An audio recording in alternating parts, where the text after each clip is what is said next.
नगरी में आप सभी का स्वागत अभिनंदन है। मैं गोविंद लाल ओड उदयपुर से।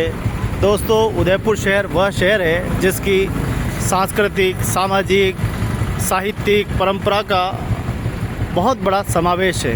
यहाँ के राजा महाराजाओं ने समय समय पर उदयपुर का सर्वांगीण विकास एवं मानव कल्याण के लिए बहुत कुछ काम किया है। लेकिन जब से हमारा देश आज़ाद हुआ, सरकारों के हाथ में जब कमान आई, तो कहीं कहीं तो ऐसा चरमराई व्यवस्थाएं हमको देखने को मिलती है जिसकी तस्वीरें हर व्यक्ति को देखनी चाहिए। हर व्यक्ति को रोज़गार करने का अधिकार है। लोगों को छोटे छोटे शहरों में लोग रोज़गार करते हैं, कहीं रेहड़ी के किनारे तो कहीं जहाँ जगह मिलती है वहाँ रोज़गार करते हैं। रोज़गार करने का सबको अधिकार है, लेकिन खून के आंसू वो लोग रोते हैं जब इनका रोज़गार नष्ट कर दिया जाता है। उन लोगों को पुलिस वाले कार्रवाई करते हैं। एक आप देखिए, एक ऑटो चलाने वाला व्यक्ति, एक गाइडिंग करने वाला आदमी जो टूरिस्टों को घुमाता है, वो भी अपने उदयपुर के आसपास में रहकर अपना घर चला रहा है, परिवार को पाल रहा है।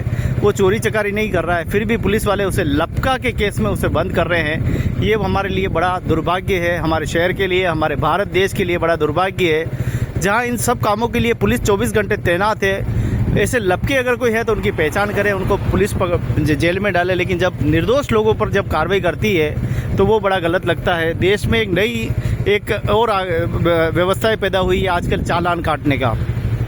आजकल ऑनलाइन चालान, पुलिस वाले जगह जगह खड़े रहते हैं, चालान। मतलब आप देखिए किस प्रकार का देश हम बना रहे हैं। पता नहीं ये देश के राजनेताओं ने सोच लिया है कि बस पेलेंट्री और जुर्माने पे ही ये देश चलेगा, अन्य देश जिस प्रकार से चलते हैं वो उसी चलेंगे। कहाँ गए हमारे वो नेता जो कहते थे जय जवान जय किसान? वो एक ताल पर हम एक दिन भूखे रहे, एक हम खाना छोड़ दिया हमारे देश के खातिर, और आज हमारे देश को हमने सब ने खड़ा किया। आज वो जवान और वो किसान के भी आंसू निकल रहे हैं आंखों से। ऐसी सरकार की तानाशाही चल रही है। सरकार मुफ्त की योजनाएं दे देकर सरकार कहीं न कहीं लोगों को निठल्ला बना रही है, और दूसरा उनका रोज़गार भी नष्ट कर रही है। हमें नहीं चाहिए, लोगों को चाहिए रोज़गार। उनके हाथों में रोज़गार दे दीजिए, वह हमेशा संबल हो जाएंगे और वह खुद स्वयं आत्मनिर्भर बन जाएंगे।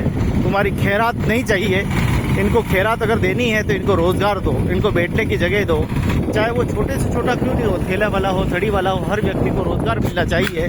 चाहे ऊँट वाले हो, घोड़े वाले हो, हर व्यक्ति को रोज़गार का अधिकार है और रोज़गार मिलना चाहिए।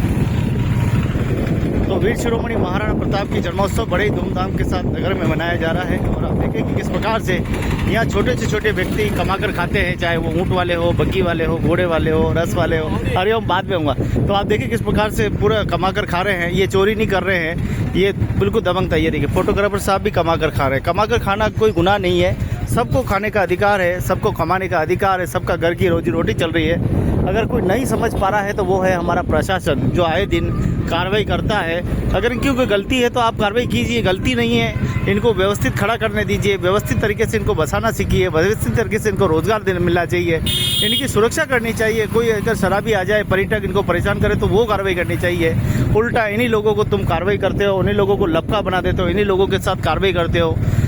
तो ये कहाँ का इंसाफ है? जहाँ राजा महाराजाओं ने चिकित्सा और शिक्षा के क्षेत्र में और मानव जाति के कल्याण के लिए, रोज़गार के लिए हर प्रकार से काम किए, लेकिन आज हमारा शासन प्रशासन इनको रोज़गार में भी रोड़े अटका रहा है, इनको परेशान कर रहा है। ये सुनकर बड़ा मन दुख होता है। आज ही एक ऑटो वाले ने बताया कि साहब हमें लपका के बंद कर दिया। यहाँ पर देखिए सब कमा के खाने का अधिकार है। ये सब लोग टेस्ट के दीवाने होते हैं, खाने पीने के लिए आते हैं। अगर सारे लोगों को यहाँ से हटा दोगे, सबको बंद कर दोगे, तो फिर क्या बचेगा? ये पानी बचेगा, इसके अंदर रहने वाली मछलियाँ बचेगी, और मछलियों को तुम खा जाओगे निकाल कर। तो सबसे बड़े लपके अगर कोई है तो वो व्यवस्थापक है, उन्होंने ये लपकागिरी पैदा कर रखी है। कृपया करके, मेरे शब्द कड़वे हो सकते हैं लेकिन मेरी भावनाएं कड़वी नहीं है। जहाँ सब पुलिस वाले ख़राब नहीं होते, कुछ अच्छे भी होते हैं, सब मैं नहीं कह रहा हूँ, बहुत अच्छे लोग भी होते हैं, सपोर्ट भी करते हैं। लेकिन कुछ ऐसे घूसखोर जिनको हराम की खाने की आदत पड़ गई, वो हराम के खाने वाले ही लोगों को परेशान करते हैं। थोड़ा सा ध्यान रखिए। रोज़गार करने का सबको अधिकार है। अगर आपको लगता है तो उसको सख्ती के साथ पूछताछ कीजिए। बहुत सी बार ऐसा होता है कि बाहर से लोग आते हैं, उनको मारपीट तक कर देते हैं। थोड़ा सा उसके थाने का पता करिए, उसका बैकग्राउंड का पता करिए। आप आराम से सब कुछ कर सकते हैं। चाहे तो आपके हाथ में कलम है, आपके पास में थाने हैं, आपके हाथ में ताकत है, आप सब कुछ कर सकते हैं। लेकिन ऐसे बेगुनाह को परेशान मत करिए, उनको रोज़गार करने दीजिए। चाहे वो कोई भी काम कर रहा हो, छोटे से छोटा या बड़े से बड़ा काम भी कर रहा हो, कम से कम उसके करने दीजिए। वो अपने परिवार का पालन पोषण पेट भर रहा है, आपका कुछ नहीं जा रहा है। आपको तनख्वाह भी इन लोगों की हिफाजत के लिए बनती है, लेकिन आप भी तनख्वाह तो अपनी साइड में रख लेते हो। तनख्वाह तो जाए, अब आपको रिश्वतखोरी की आदत पड़ चुकी है, तो रिश्वत ही खाते हो। सुबह भी रिश्वत खाते हो, शाम को भी रिश्वत खाते हो, सोते सोते भी खाते हो। मतलब आप देखो कि ये रिश्वत आपको बचने वाली नहीं है। जिस दिन ऊपर वाले का डंका बजेगा ना, किसी काम की तुम्हारी ये रिश्वत नहीं आएगी। लूले लंगड़े टूटे खाटे बूढ़े तो तुम्हारी औलादे पैदा होगी, और तुम्हारी जो ये अधर्म की कमाई है ना, ये अधर्म की कमाई तुम्हारी अधर्म में ही चली जाएगी। तुम्हारी ज़िंदगी भर तुम बीमार पीड़ित ग्रसित या नशेड़ी बनकर ज़िंदगी भर तुमने कमाया पैसा सिर्फ नशे में ख़त्म करते रहोगे। दारू की बोतलें पर बोतलें पीते रहोगे, घर का सत्यानाश करते रहोगे, क्योंकि अधर्म का पैसा हमेशा अधर्म में ही जाने वाला है। और तुमने मेहनत से कमाया है तो याद रखना, तुम मरने के बाद भी सैकड़ों सालों तक लोगों के दिलों में ज़िंदा रहोगे, और लोग कहेंगे वाह क्या अफसर थे, क्या अच्छे अधिकारी थे। और तुम बुरे कर्म करोगे, लोगों को परेशान करोगे, तो तुम ज़्यादा दिन भी टिकने वाले नहीं हो। वीडियो बहुत कड़वा हो सकता है, लेकिन ये सत्य और कठोर है। अधिकारियों को वो बड़े भाग्यशाली है जिनकी जिलों की नगरी उदयपुर में ड्यूटी है, चाहे वो बड़े से बड़ा अधिकारी हो, चाहे छोटे से छोटा। कर सकते हो तो उदयपुर के लिए कुछ कीजिए। बनाने वाले इतिहास बना गए, हमारे राजा महाराजा खूब इतिहास बना गए। अगर तुम्हारी बारी है कि तुम उदयपुर के लिए क्या कर सकते हो, क्या सौगात दे सकते हो, ये तुम्हारी बारी है।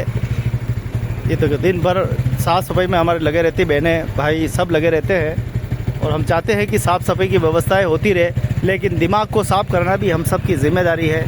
आइए सब मिलकर उदयपुर के सर्वांगीण विकास में सहयोग करें, मानवता स्थापित करें। वीर शिरोमणि महाराणा प्रताप जन्मोत्सव पर नगर में बहुत सारे कार्यक्रम चल रहे हैं। चिंताजनक वैचारिक गोष्ठी चल रही है। उदयपुर पर चिंता, मेवाड़ पर चिंता, देश पर चिंता की जा रही है। हम भी चिंतन गोष्ठी में आपको एक संदेश दे रहे हैं कि लोगों को परेशान मत कीजिए, लोगों को संबल बनाइए, उनको काम करना सिखाइए, और लॉ एंड ऑर्डर कानून की पालना कीजिए। कानून से ऊपर कुछ नहीं है। ये सब कहने में सुनने में अच्छा लगता है, लेकिन कानून की धज्जियां भी कानून वाले ही उड़ाते हैं, ये भी हमने सरेआम देखा है। जागरूक रहे, सचेत रहे, सावधान रहे। जय हिंद, जय भारत।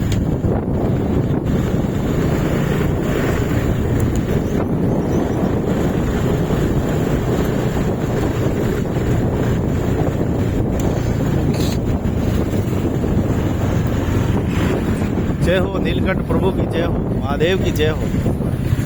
प्रभु के दरबार सज रहा है, गिरधर गोपाल का दरबार भी सज रहा है।